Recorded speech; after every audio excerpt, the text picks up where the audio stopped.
Everybody knows the figures. Since the start of the war, about 42,000 Palestinians have been killed, maybe more below the rubble of Gaza. Most of them are innocent civilians, including over 11,000 children. And this after 1,200 Israelis were killed and hundreds taken hostages. Many of them still are being kept in captivity, while Gaza has been reduced to rubble, a place where life is no longer possible. This week I met families of hostages. I already did during my last visit to Israel, and I see their agony. And 2 weeks ago I was in the border of Gaza. I heard the bombing behind me, and I saw large supplies of humanitarian aid which could be life-saving, but are not allowed to enter into Gaza. And it's difficult for me to add anything to what Commissioner General Lazzarini of UNRWA said yesterday. Gaza is a place that horrifies even the most seasoned humanitarians.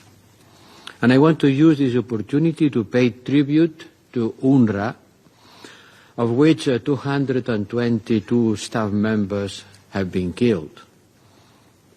The European Union keeps calling for an immediate ceasefire, unconditional release of all hostages, unhindered delivery of humanitarian aid, which is really needed. And we support the US, Qatar and Egypt in their ongoing efforts. It has already been said, escalation in the region is driving it into the abyss of a full-blown war across the blue line and in the region. While we are talking, bombs are again falling in Beirut, and civilians are paying an unbearable price.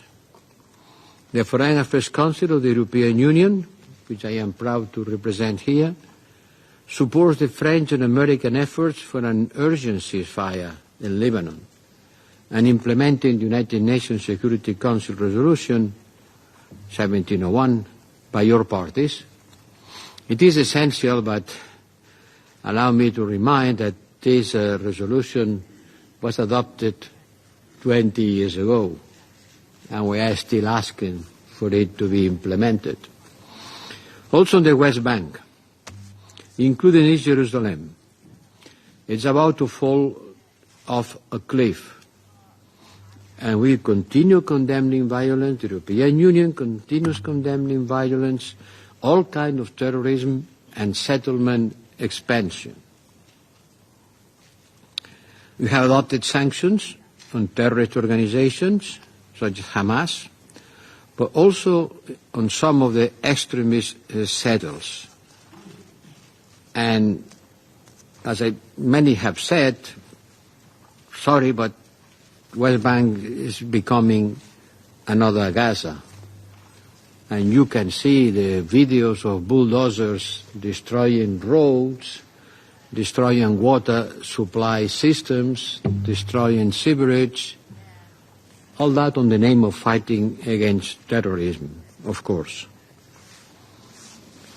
Israelis, Palestinians, Lebanese and all people deserve security and the protection of international law. All. For Israel's sake as well as for the Palestinians, we need a strong, legitimate and effective Palestinian Authority. Therefore, we support its reform, and on that basis we provide emergency support worth 400 million euros, and we will work with key partners on further support. Finally, it is vital not to just focus on the many crises of today, but as my Norwegian friend has said, we have to work to resolve this underlying conflict. Therefore, yesterday we co-hosted a high-level event with the Arab League, and I want to thank to everyone who made this event possible, and the OIC contact group and Norway, thank you very much to Norway, open to all United Nations members, all, no exclusion. Some decided not to go, but many did. It was a big event, a constructive and positive event.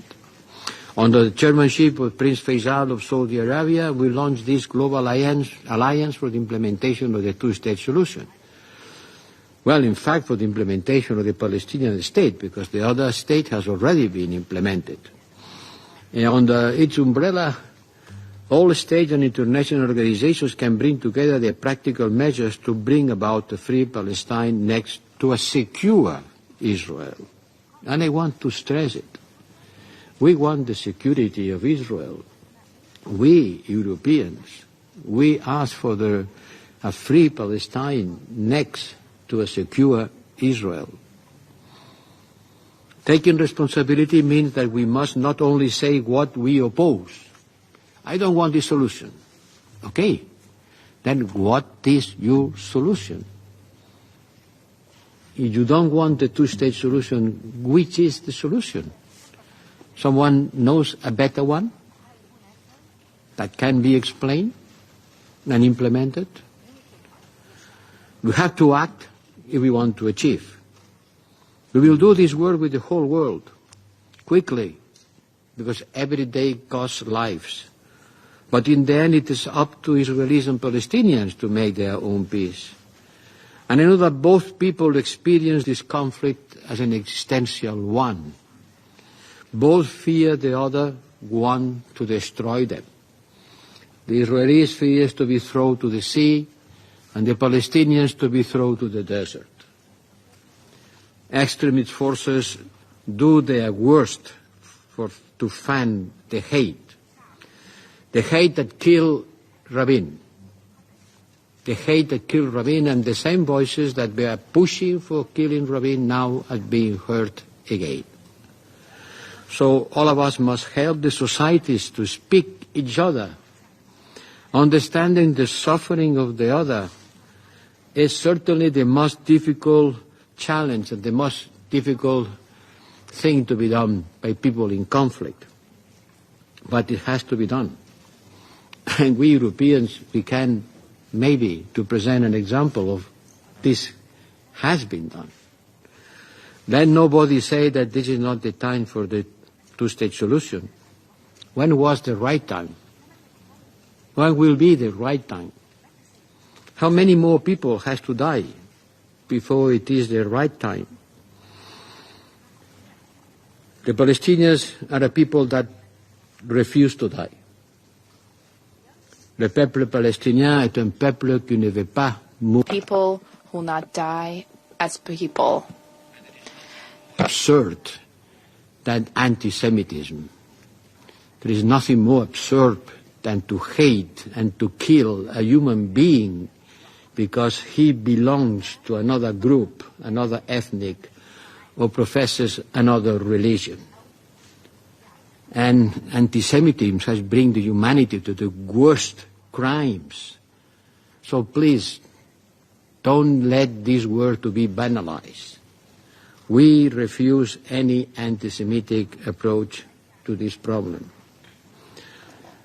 And on this basis, it's time to act. It's time to act. Let's go to work. The bombs continue falling. We are living in a world done of resolutions, meetings, speeches. Out of this room, the real world is made of war, people being killed, misery, hate. Let's make this world to approach the real world, and let's make our word to have the capacity to change it. Thank you.